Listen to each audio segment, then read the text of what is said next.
Good morning, everyone. Hope your Wednesday is off to a good start. If you haven't done so already, go ahead and pour yourself a good cup of coffee and we'll sit for a few minutes with what may be the best known of the Psalms. I'm going to read first how Eugene Peterson translated this. This is from the Message. God, my shepherd, I don't need a thing.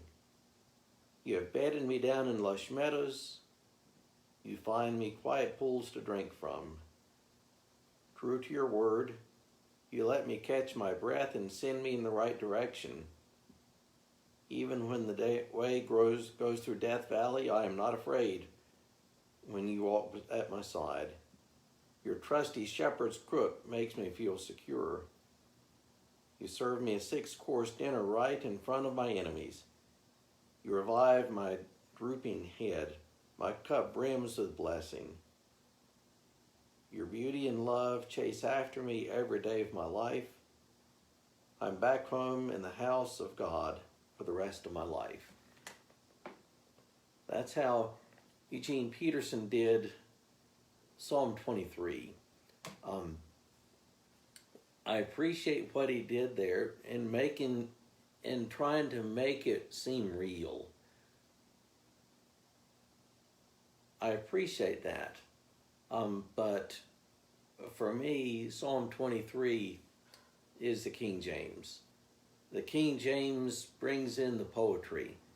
And I hope that many of you at some point along the way in Vacation Bible School or Sunday school was forced to memorize Psalm 23. If you like me when you were a kid, along the way you were force-fed things to memorize, and hopefully Psalm 23 was one of them. So if it was, join with me. The Lord is my shepherd, I shall not want. He maketh me to lie down in green pastures. He leadeth me beside the still waters. He restoreth my soul. He leadeth me in the paths of righteousness for his name's sake. Yea, though I walk through the valley of the shadow of death, I will fear no evil, for thou art with me. Thy rod and thy staff, they comfort me. Thou preparest a table before me in the presence of mine enemies. Thou anointest my head with oil, my cup runneth over. Surely goodness and mercy shall follow me all the days of my life, and I shall dwell in the house of the Lord forever.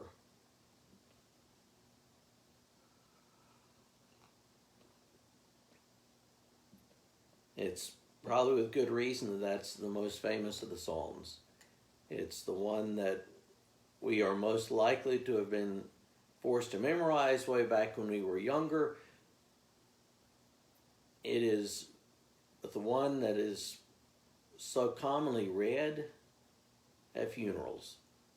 At a time when we are hurting the most, so commonly this is read.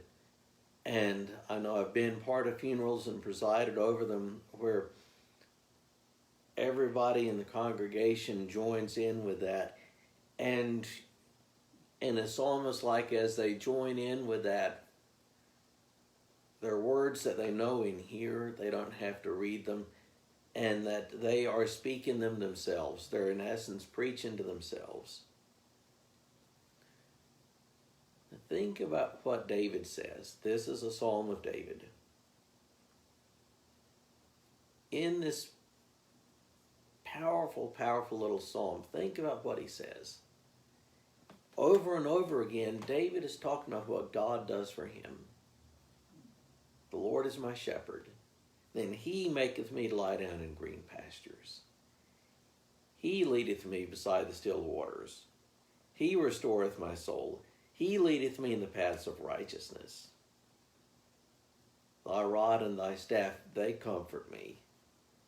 Thou preparest a table before me. You prepare a table before me in the presence of mine enemies. You anoint my head with oil. This long sequence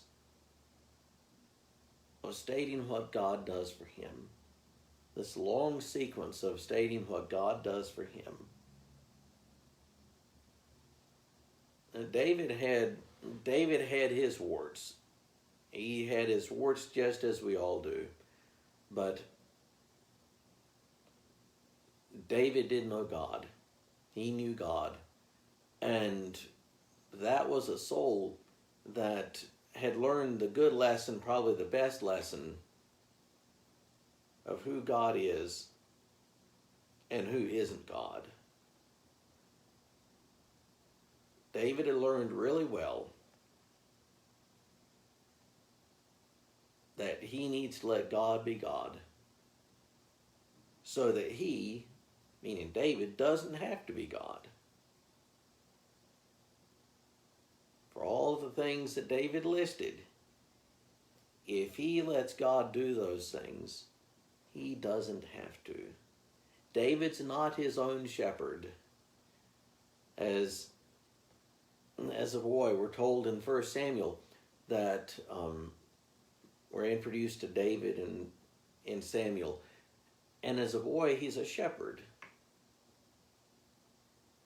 And David, as an adult now, is wise enough and smart enough to recognize that if God is a shepherd, he doesn't have to be shepherd. David doesn't need to hunt down his green pastures to lie down in. God leads them there. David doesn't have to hunt down the still water for drinking. God will lead him there.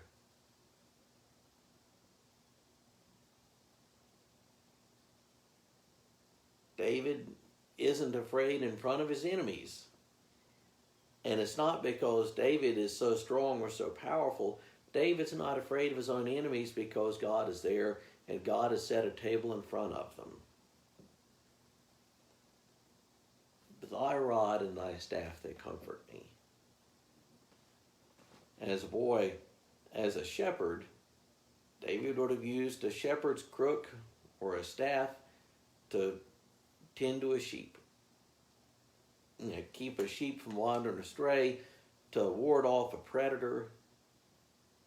And now, as an adult, David is smart enough to realize that there's someone watching over him, that there is a shepherd's crook and a staff that is a whole lot bigger than his that's watching over him. And right in the middle of this psalm, it is right smack dab in the middle of the psalm in terms of verses, we have this: yea, though I walk through the valley of the shadow of death, I will fear no evil, for thou art with me. Yea, though I walk through the valley of the shadow of death.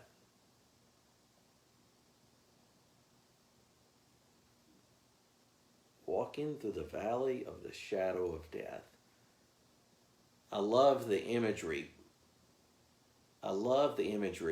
Imagine, if you will, a valley, a deep valley. And down at the bottom of a valley, it can be very dark, even in the middle of the day, because the sides are so steep and the valley is deep. You can be in the shadows, even in the middle of the day.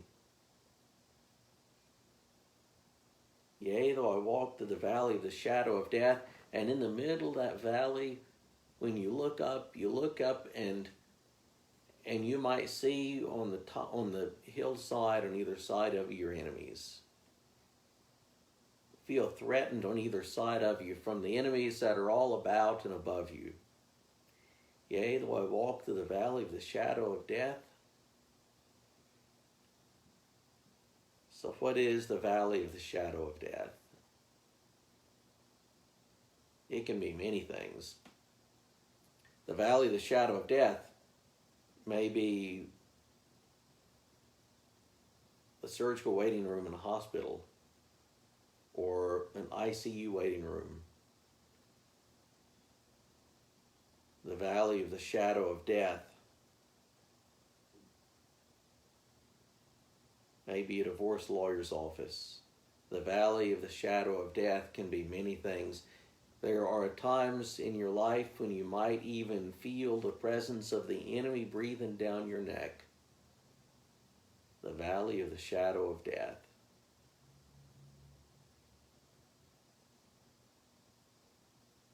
And David says, I will fear no evil, for thou art with me. The times when death is in the air, when we are afraid, when things go bump in the night, when we don't know where to turn, where we might even, in one way or another, feel Satan breathing down our neck. I will fear no evil, for thou art with me. Like I said, David is smart enough, and he's wise enough to remember that he's got a shepherd watching over him. He's got a shepherd a whole lot bigger than he is. And perhaps this is a lesson that we would do well to remember right now in 2020. The year that wasn't. I was running Monday afternoon, and out on my run ran past this yard, and in the sign in the yard was a sign like an election sign, and it wasn't for a political candidate. It was 2020, and between the two 20s there was a giant meteor. And then the caption underneath, just end it now. So the sign was essentially saying, just send a giant meteor and end it right now. We're tired of this mess. 2020's been such a year. And even in the midst of 2020, who is still the shepherd? God is. Even in the midst of 2020, God is still the shepherd. Even in the midst of this awful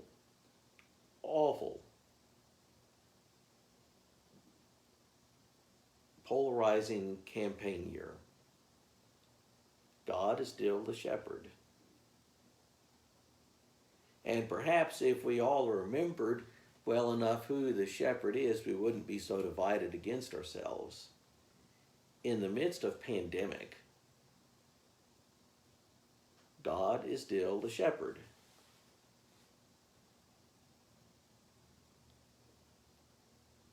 In the midst of racial unrest and riots here and there and looting in some major cities, in the midst of all of that, who is still the shepherd? That's right, God is. God hasn't stopped being a shepherd. God hasn't been removed from his throne. God is still in charge. At the beginning of the year, sorry about that, in the middle of the year, the media spent a few days trying to terrify us of the giant ninja hornets, the giant ninja murder hornets that were invading the great Northwest.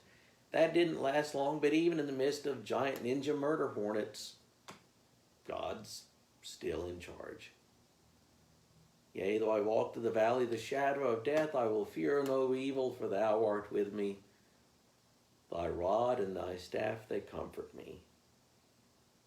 Thou preparest a table before me in the presence of mine enemies.